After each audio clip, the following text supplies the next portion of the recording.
Hello दोस्तों, कैसे हो आप सब। तो स्वागत है आपका एक और नए ब्लॉग में। सॉरी ब्लॉग लेट हो गया। तो दोस्तों मैं अभी आपको अभी एक बात बताता हूँ। इस टाइम तो बज रहे हैं 10:15। अभी आपको एक बात बताता हूँ मैं, बहुत मोस्ट इम्पोर्टेंट। तो दोस्तों जैसे किनारा जो होता है ना अपने बेड का, मिट्टी का किनारा, तो कभी क्या होता है कि जब हम लास्ट फिनिशिंग ब्लेड मार देते हैं तो किनारा जो है लटक जाता है साइडों से, ठीक है ना। तो उसके लिए हमको क्या करना है, ऐसे ग्रेडर जैसे ब्लेड मार दिया ना तो इतनी मोटी जो है डोरी आप बना दो, ठीक है ना। इतनी मोटी जो मेड़ बना दोगे ना तो उससे क्या है, फिर रफली जैसे आपने रफली ब्लेड मार के मेड़ बना दी, फिर इस पे 2 पास रोलर के लगवा दो किनारे पे, ठीक है। तो किनारे पे इतनी मोटी मेड़ी होगी और किनारे पे रोलर चलेगा तो ये जितना बैठना होगा किनारा बैठ जाएगा पहले, ठीक है ना। फिर बाद में जो फिनिशिंग ब्लेड में नहीं बैठेगा, फिनिशिंग में जब मार के जब रोलर चलेगा तो उसमें नहीं बैठेगा। और जितना दबना होगा दब जाएगा, बाकी जो किनारा रह जाएगा उसको अंदर को ब्लेड मोड़ के और अंदर को ले लो, ठीक है ना। जो जहाँ दबा होगा उसमें ये मिट्टी फिल हो जाएगी, ठीक है ना। तो इतना मोटा किनारा छोड़ने से ये होता है कि जैसे रोलर वालों को ये चीज़ बहुत पसंद आती है, रोलर चलाने में दिक्कत नहीं होती, ठीक है ना। उनको मतलब जैसे ज़्यादा हाइट हो जाती है तो डर रहता है कि रोलर इस साइड में ना चले जाए, क्योंकि हम तो ब्लेड बाहर निकाल के मार देते हैं, तो रोलर तो पूरा ड्रम किनारे पे चलता है। तो इससे क्या पूरा किनारे पे ड्रम चलेगा, कोई दिक्कत नहीं रहेगी, ठीक है ना। इतनी मोटी मेड़ी बना दो। अभी आपको मैं एक पास लगवा के दिखाता हूँ रोलर का, देखना कैसे बैठती है। और फिर किधर को इसको अंदर को मोड़ के मैं मिट्टी को अंदर को लूँगा।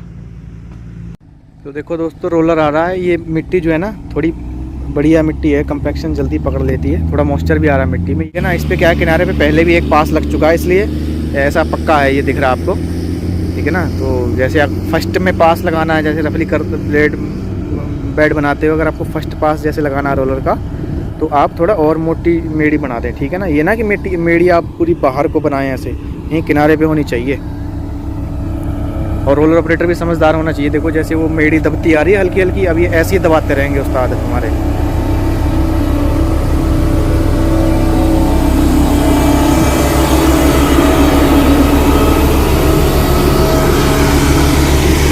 देखो दोस्तों बेड किनारा सारा टस से मस नहीं होगा अगर इस तरीके से आप काम करोगे। ये दोस्तों ज़रूरी नहीं होता है कि इंजीनियर ये काम करवाएंगे, ये काम तुम खुद करवाओ, ठीक है ना, बढ़िया।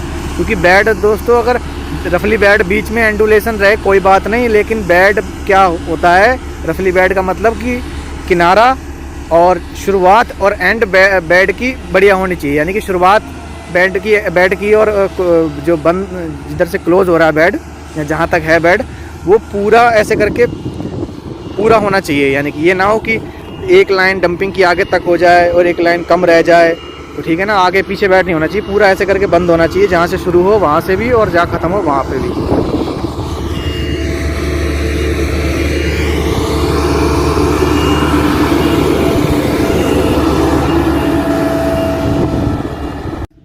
तो देखो दोस्तों रोलर दूसरा पास लेके आ रहा है, देखो कैसे किनारा दबता आ रहा है। मतलब रोलर जो है उधर को खिसकने का बिल्कुल डर नहीं रहेगा, ठीक है ना। इसमें ये पूरा हो जाता है, कोई दिक्कत नहीं रहती रोलर उधर खिसकने की। रोलर का ड्रम जो इस साइड से, मतलब इस साइड से ऊपर को होके चलेगा ना, मतलब रोलर इधर को नहीं खिसकेगा, किनारे की साइड को भगेगा नहीं, ठीक है ना। ये चीज़ रोलर वालों को बहुत पसंद आती है, तो ऐसे करोगे तो बढ़िया रहेगा। और दूसरी बात क्या है, ऐसी मेड़ी बनाने से लाइन भी अपनी सीधी रहती है, ठीक है ना। कई फ़ायदे होते हैं इस तरीके से काम करने। देखो कितना बढ़िया दबता हुआ आ रहा है रोलर का ड्रम, इधर को झुका हुआ है, ठीक है ना, उधर को गिर ही नहीं सकता रोलर। ऐसे करा करो, ये ना हो कि लूज किनारा हो और रोलर आए और उधर को एकदम से घुस जाए, इतना बढ़िया तरीके से।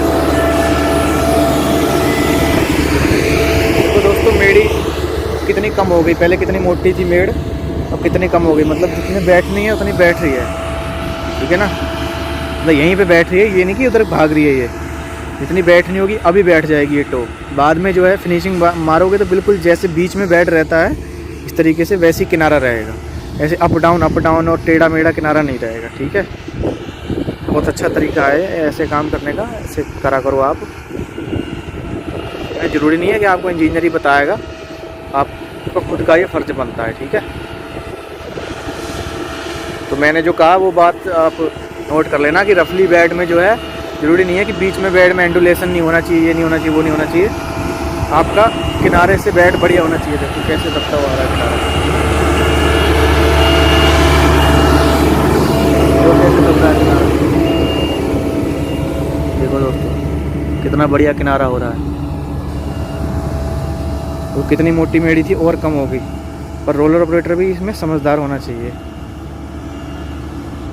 टेढ़ा मेढ़ा रोलर नहीं चलना चाहिए इसमें बिल्कुल भी। देखो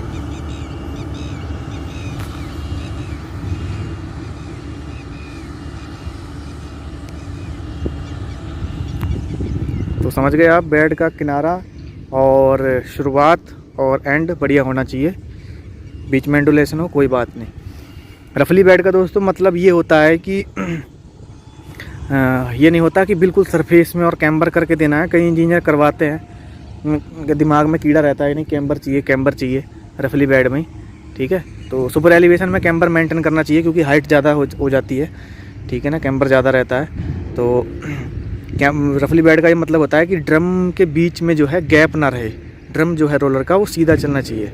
गैप रहेगा, गैप रह के चलेगा, इतना एंडुलेशन नहीं होना चाहिए कि ड्रम में गैप रह के चलेगा तो कंपैक्शन नहीं आएगी, ठीक है ना। तो बस इतना एंडुलेशन होना चाहिए कि ड्रम जो है फ्लैट में चले, मतलब सीधा चले ड्रम, ठीक है ना, ड्रम में गैप नहीं होना चाहिए। ये होता है रफली बेड का मतलब। और इन्वेगमेंट टॉप पे जाके आप कैम्बर मेंटेन कर सकते हो। फिर बाद में तुम्हें पता ही है सबग्रेड की लेयर 2 आती हैं, ऊपर 3, जितने भी आने हो, ठीक है। 500 की रहती है वैसे तो, 500-600 की। तो ये चीज़ आप ऐसे करके चलो, बढ़िया हो जाएगा काम। और इन्हीं बातों से जो है इंजीनियर साइड का खुश भी होता है, ऐसे काम करने से।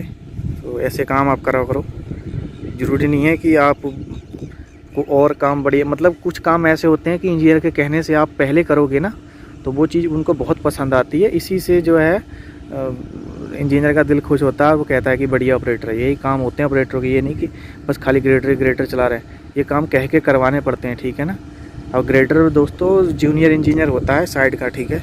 ये नहीं है कि ग्रेटर बिल्कुल ग्रेटर ऑपरेटर ऐसे ही है, सॉरी ग्रेटर कह दिया मैंने पहले। ग्रेटर ऑपरेटर जो है जूनियर इंजीनियर होता है, ठीक है, साइड का वो दोस्तों। इस तरीके से अभी जो मेड़ी रह गई ना, इसको हम अंदर को मार देंगे ब्लेड में, भी आपको करके दिखाऊंगा, ठीक है।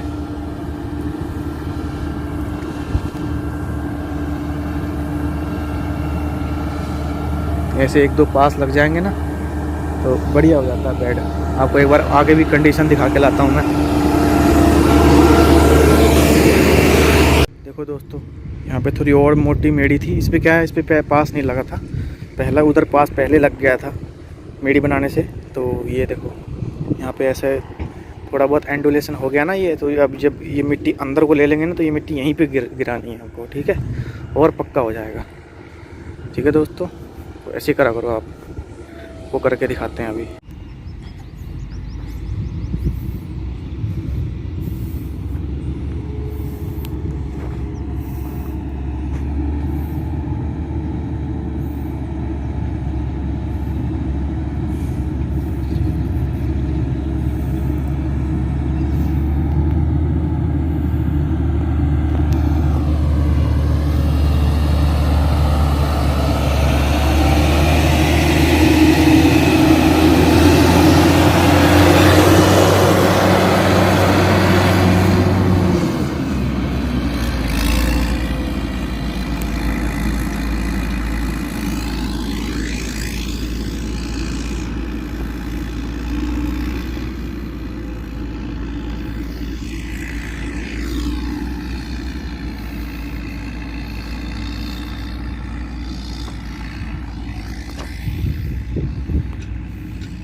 देखो दोस्तों ये किनारा देखो अब बच गया था जो मिट्टी का, वो अंदर को ले लिया मैंने ब्लेड से, जैसे आपने अभी देखा, ठीक है ना। वहाँ थोड़ा ज़्यादा मेड़ी सी रह गई थी, वो थोड़ी ज़्यादा अंदर को आ गई है, ठीक है ना। तो उसके ऊपर ही रोलर चल जाएगा तो पक्की हो जाएगी टो, ठीक है ना। देखो दोस्तों यहाँ तक, जहाँ तक मेरा पैर है यहाँ तक चला है रोलर, ये देखो पक्का दिख रहा है ना यहाँ तक। वैसे अगर आप ऐसे करोगे तो यहाँ तक रोलर नहीं चला पाएगा कोई भी, ठीक है ना। यहाँ तो मिट्टी दूसरी वाली होनी चाहिए, पीढ़ी वाली जो एक पक्की मिट्टी आती है। तो काम बढ़िया करने का तरीका यही है, अगर फॉर्मेलिटी करनी हो तो कैसे भी कर दो, ठीक है। ये देखो अनिल भाई आज ठंडा पानी ले आए, तो कहीं से बर्फ़ मिल गई है।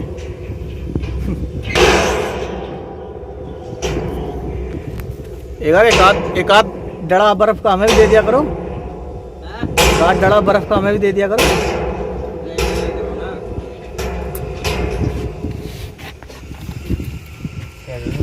रुको रुको रुको रुको रुको, लाओ। और क्या क्या करने गए थे? इनोवा का टायर बदलने गए होगे। तो पता है इस काम में तो होशियार हो। हमने तुमसे परना मंगाया था। बस फटा हुआ मेरा, ये देखो। किसका है ये? भाई का।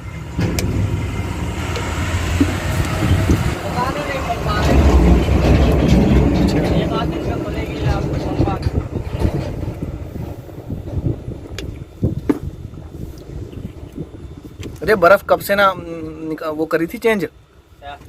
बर्फ की ऐसी स्मेल सी आ रही है इसमें।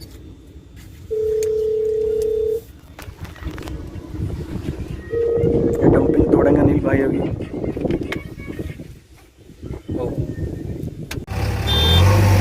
जगह चालू कर दिया अनिल भाई ने जैसी।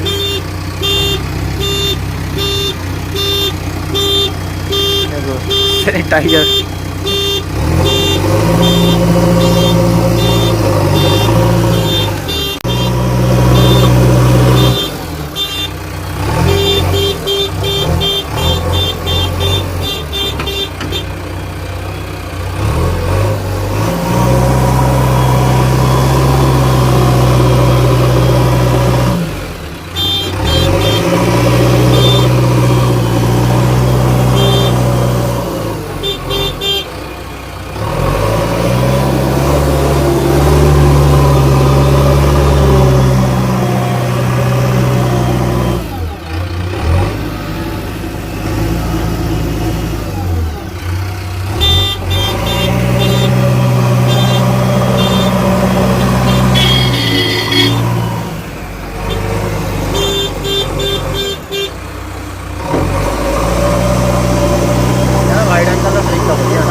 दोस्तों ये देखो, ये पेड़ पे ना ये एक बेल सी रहती है, ठीक है।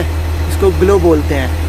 जैसे पेड़ पे लटक रही है, लिपट जाती है, ठीक है ना, इसको ग्लो बोलते हैं। तो इसका एक बहुत अच्छा यूज है कि आप इसको हफ्ते में एक बार, इसकी इतनी डंडी, जैसे यहाँ से लेके इतनी डंडी जितना मेरा हाथ है, एक बुलंद की डंडी आप तोड़ के इसको कूट के और पानी में उबाल के और हल्की सी चुटकी एक हल्दी डाल के और हल्का सा नमक अगर डालना है तो डाल लो ना। तो यहाँ फिर इसको काली मिर्च, हल्की सी काली, एक दो काली मिर्च कूट के डाल के इसको पियो, ठीक है ना, छान के पियो। इससे क्या है कि जो बुखार और जो कोई भी बीमारी अगर आपको आनी होगी ना तो वो पहले ही आएगी नहीं। मतलब जो है ये बीमारी से लड़ने की ताकत देती है, ठीक है ना, यानी कि शरीर की जो है इम्यूनिटी बढ़ाती है।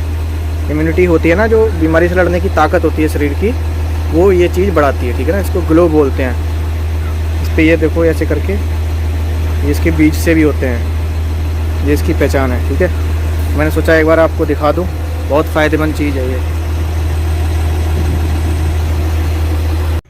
तो ठीक है दोस्तों, इतना था ये ब्लॉग। ज़्यादा कुछ कार्रवाई में दिखा नहीं पाया क्योंकि आज थोड़ा बिजी ज़्यादा था मैं।